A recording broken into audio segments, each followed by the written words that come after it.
आप देख रहे हैं आपका अपना टीवी चैनल आरजे रमझाझर।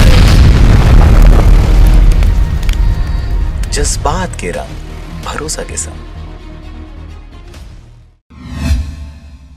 खबर है बिलासपुर जिले का, जहां पर बिजली विभाग का बड़ा घोटाला सामने आया है। घरेलू कनेक्शन को कृषि कनेक्शन बताकर 24,44,827 रुपए का हेराफेरी कर विद्युत वितरण कंपनी को चूना लगाया गया है। मस्तूरी में कुल 186 नग घरेलू कनेक्शन है। उपभोक्ताओं के बिल की कुल भुगतान 24,44,827 को कृषि कनेक्शन में ट्रांसफर कर दिया गया है। पूरे घटना के मास्टरमाइंड प्रिय अमले हैं, जो कि मस्तूरी बिजली विभाग में जेई के पद पर पदस्थ था। घटना के बाद विभाग ने उन्हें निलंबित कर दिया है। वर्तमान में मस्तूरी बिजली विभाग में अभिमन्यु कश्यप को एई के पद पर प्रभार दिया गया है। जब अभिमन्यु कश्यप ने सिस्टम के दस्तावेजों को खंगाला, तब चौंकाने वाला मामला सामने आया। 24,44,827 रुपए का गड़बड़ी सामने आया। इस हेराफेरी में विभागीय कर्मचारी सहित कुल 13 लोगों की शामिल होने की जानकारी मिली है। आपको बता दें कि एई ने तत्काल 13 लोगों के खिलाफ मस्तूरी थाने में एफआईआर दर्ज कराया है और शिकायत के आधार पर मस्तूरी पुलिस अब जाँच की कार्रवाई में जुट गई है। बिजली विभाग की जो शिकायत है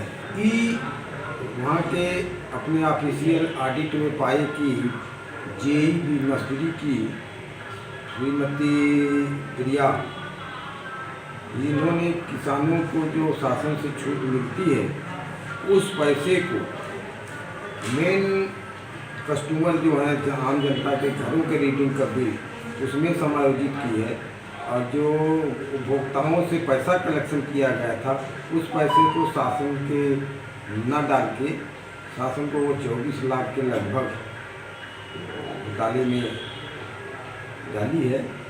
इसकी रिपोर्ट जेई यहाँ का जो वर्तमान अभिमन्यु जी चार्ज में है, उनकी रिपोर्ट पर अपराध पंजीबद्ध करके सूचना में दिया गया है। सर कुल कितने लोगों के खिलाफ शिकायत दिया गया? अभी प्रथम दृष्टया तो उन्होंने जिन लोगों का नाम दिया है उसमें 13 लोग हैं, मेन जेई है। इसके जांच में यदि अधिक इन्वॉल्व है तो उनको दिया जाएगा। यदि कोई ऐसा व्यक्ति है जो इन्वॉल्व ना हो उसको हटाया भी जा सकता है। तो इन्वेस्टिगेशन का मैटर है कि क्या सच्चाई है क्या नहीं। मस्तूरी से रविंद्र टंडन की रिपोर्ट आरजे रमझाझर।